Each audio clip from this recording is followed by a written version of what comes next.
one of the things I'm really excited about is shared analytics. So pricing experts leveraging cleaner data, better quality data through data enrichment, for example. You're listening to Rethinking Insurance, a podcast series from Willis Towers Watson, where we discuss the issues facing P&C, life, and composite insurers around the globe, as well as exploring the latest tools, techniques, and innovations that will help you to rethink insurance.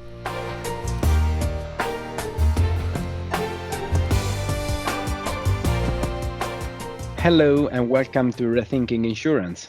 I'm your host, Vittorio Magatti, and today I'm delighted to be joined by my guest, Tasha Pettet, Director, and Bijal Patel, Associate Director, Uniting Expert in Commercial Lines. Welcome. Thanks, Vittorio. Hi there. Thanks, Vittorio. It's really nice to be here. Good. So in today's episode, we are going to explore how you break the silos between underwriting, pricing, and portfolio managers. But first, let's find out a little bit more about our guest. So, Googling you, Tasha, it looks like you are related to somebody that love the Peruvian cuisine. What do you think about? Oh, Vittorio, I don't think that's me. I actually did a trip to Peru a few years ago, and I have to admit, they had roasted guinea pig everywhere, and that's not really my idea of good cuisine. So I think there might be someone else. Very funny. That's clear. And Bijal, Google for you suggests that you are also a dentist or something similar. What do you think? I actually love that. I started off doing medicine before I moved into actuarial science. So in an alternate life, I may have been a dentist, but I'm very happy being a pricing specialist in insurance instead. Super. So we are ready to start going in the right direction, just going through the main topic of this podcast. So the silos between underwriting, pricing, and portfolio managers in commercial line. I have a first question for you. So historically, the case underwriter, the portfolio manager, and the pricing actuaries have all worked in silos, informed by different data assets. Why is that, and what is the impact? Yeah, interesting, isn't it, Vittorio? You're absolutely right. So historically, underwriting, pricing, and portfolio management, they have all worked in silos. And I think one of the reasons that might be is because traditionally underwriting has been operated in the commercial lines market, at least for longer. And I think historically there's been a lot of emphasis on perhaps the strength of the business relationship between the underwriter and the broker, and that has been a big influence in terms of underwriting judgments and acceptance. I think that's still true to some degree today. However, we have fast emerging technology, and our understanding and evolution of data analytics has been increasing over the last few years. And we know, like, the market has been intensely competitive in commercial lines for a long time. And I think insurers are really starting to understand how technology and analytics can give them a differentiation in the market. And I think challenges in delivering underwriting performance traditionally, we're seeing commercial insurers invest more and more in ways to help improve their underwriting and pricing performance and have a much better sort of understanding of portfolio performance and how to steer that performance. Many thanks. Bijal, do you want to add something? Yeah, so there are now increasing functions of both pricing and portfolio management, independent from from the underwriting function, but often they are working in silo. The pricing function has been quite prominent in the specialty market. However, in the mid-market, I think it's now growing to be a more increasingly prominent function. And I think the impact of this is it's really unhelpful because it means there's different systems supporting them. Data gets lost, and the different parties aren't able to use the analytics that each of them are building up within their functions. And this means there's a loss of insight. So there's a lot of insight that I could provide as a specialist, as the pricing specialist to Tasha, that she's not getting from me because we're not sharing the same data, we're not sharing the same analytics. And any portfolio analytics I do could be really helpful for Tasha to understand the current underwriting performance and the projected performance that she could then leverage in her work.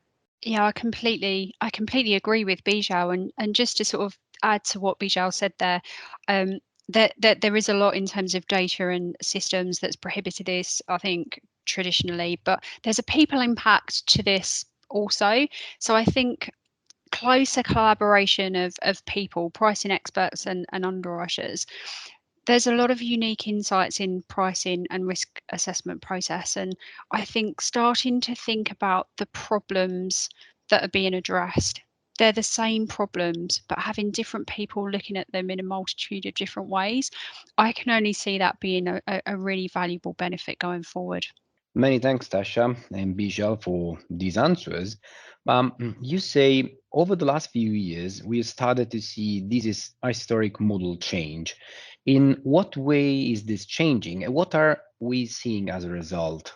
Yeah, that's a really interesting question, Vittorio. I think pleasingly we are seeing a rapid change in the market. So, we have this ethos within Willis Towers Watson in ICT in the business that Bijal and I working together in, that actually a unification of all of the experts in commercial lines that are responsible for delivering underwriting performance.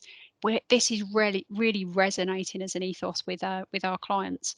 And just to add to that, those clients that we work with who already have this as part of their culture, typically we see those clients as delivering some of the best sort of superior underwriting performance results that we see in the market.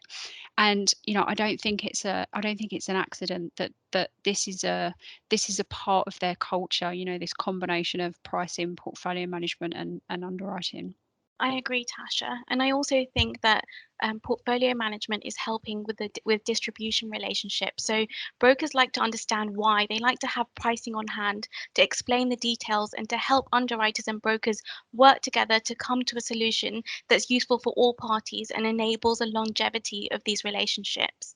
And where I've also seen it is portfolio management is helping insurers with their MGAs for increased oversight. So it's helping them understand MGA performance, and it's improving transparency, and shared analytics is helping the underwriters get an understanding of the portfolio performance quicker by working more closely with their pricing specialist colleagues.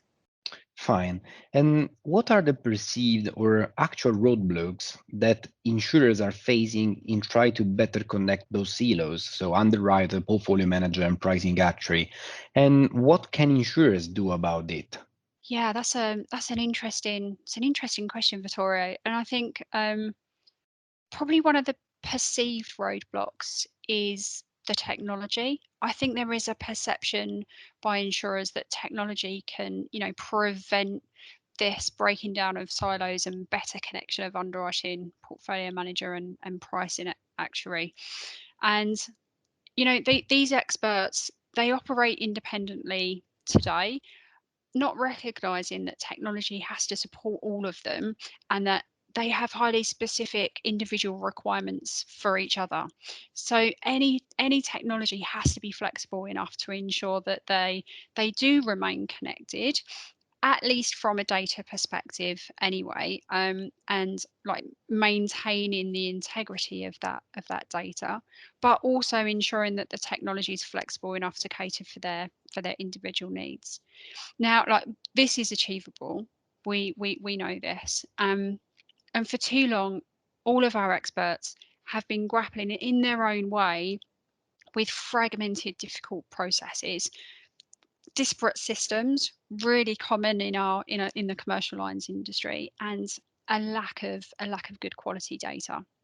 So I think when insurers are choosing technology providers, then making sure those providers genuinely understand their business and the market problems, and then they can work with insurers to ensure that they're delivering solutions that are going to meet the needs of their experts, but also provide the senior stakeholders in the business with a combined, connected aerial view of the entire operation. I think that's critical. I agree, Tasha. And one thing Tasha mentioned was a lack of good quality data.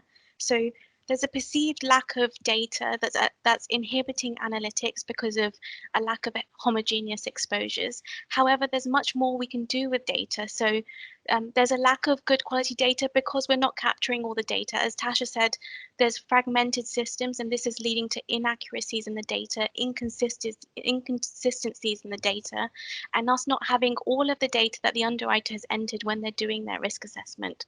There's also a lack of granularity and transparency that's caused because of this lack of data that could be really helpful in underwriting and in portfolio management.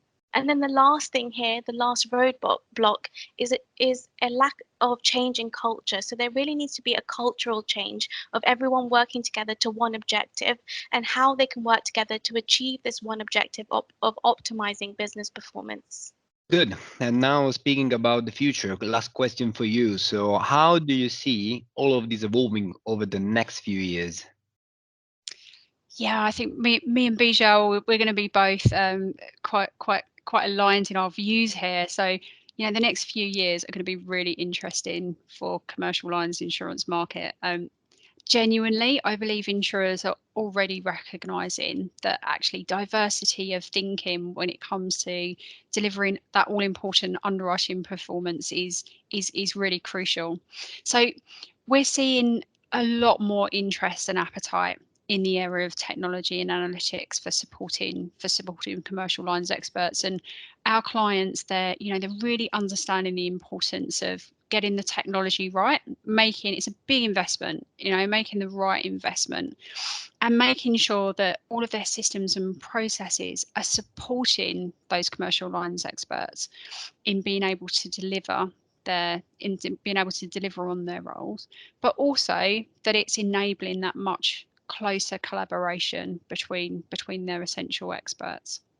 I agree with Tasha. I'm really excited about the next few years for commercial lines. I think we've got a huge opportunity here.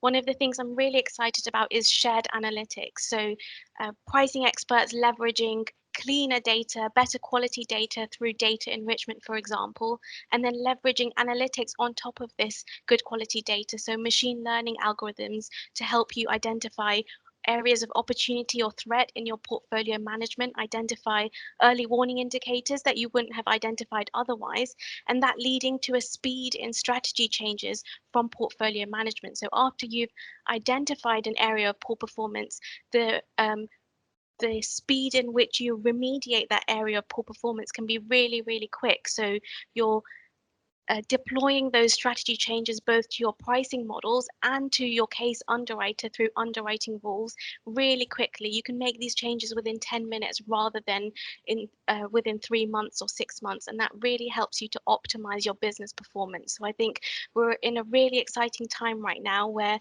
we have the opportunity to really change commercial lines at the moment, especially by bringing these different experts together and leveraging each other's specialties, leveraging each other's capabilities to really improve the overall business performance. Tasha, Bijal, it was really a pleasure to have you as guest.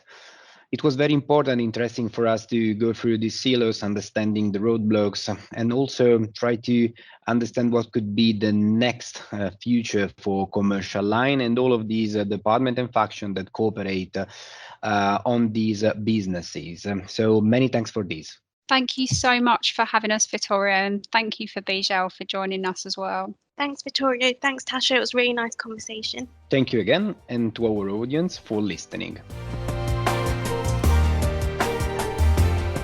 Thank you for joining us for this Willis Towers Watson podcast. For more information, visit the Insights section of willistowerswatson.com.